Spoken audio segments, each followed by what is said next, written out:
Auditorium Régnier 3, vendredi 5 avril 2013, sur la scène, l'orchestre du théâtre Mariinsky de Saint-Pétersbourg joue seul, ou presque, des extraits du programme exceptionnel qu'il donnera dans moins de 2 heures, Petrouchka, l'oiseau de feu et le sacre du printemps de Stravinsky.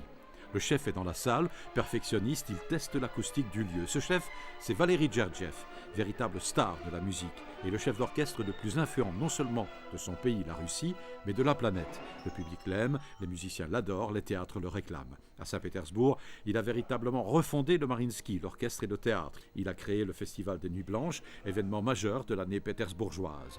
Il est directeur général du Mariinsky, bien sûr, mais aussi directeur musical à Londres et à Munich. Il dirige plus de 150 concerts chaque année. Son emploi du temps est celui d'un chef d'État. Mais qu'est-ce qui fait courir ainsi Valéry Gergiev? Qu'est-ce qui lui donne toute cette énergie? C'est le bonheur d'être l'intermédiaire direct entre les compositeurs, les musiques et le public. C'est aussi pour moi le plaisir de travailler avec de nombreux jeunes musiciens. Le théâtre Mariinsky s'est complètement renouvelé ces dernières années. Quelquefois sur la scène, j'ai l'impression que je dirige un orchestre de jeunes musiciens, mais à vrai dire, c'est l'orchestre du théâtre Mariinsky. Cela montre à quel point fonctionne le processus de renouvellement de l'orchestre du Mariinsky.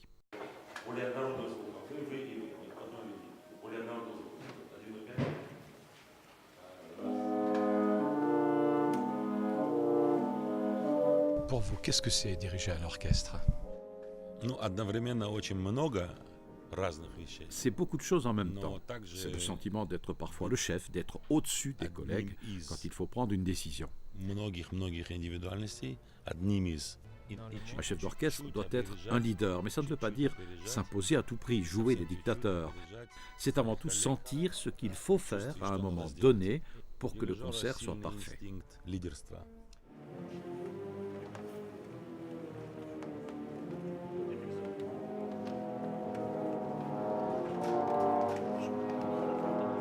Valéry Gergiev reconnaît volontiers que sa gestique n'est pas exemplaire car elle est très personnelle. Je ne recommanderai pas ma technique à qui que ce soit, dit-il. En fait, il ne réfléchit pas à la façon dont il va conduire une œuvre. Il obéit à une sorte d'instinct. Il ne sait pas vraiment comment il conduit car il le fait sous l'emprise de pulsions personnelles.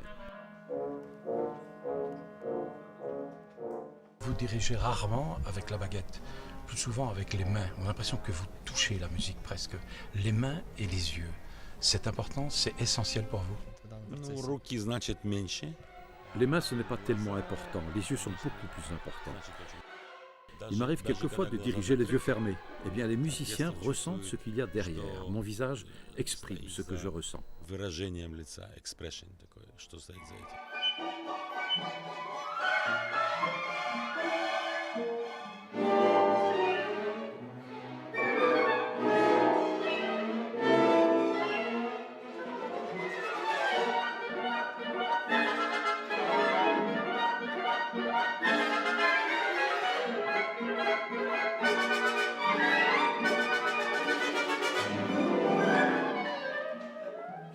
Une question qui n'a rien à voir avec la musique. Vous êtes toujours fan de football?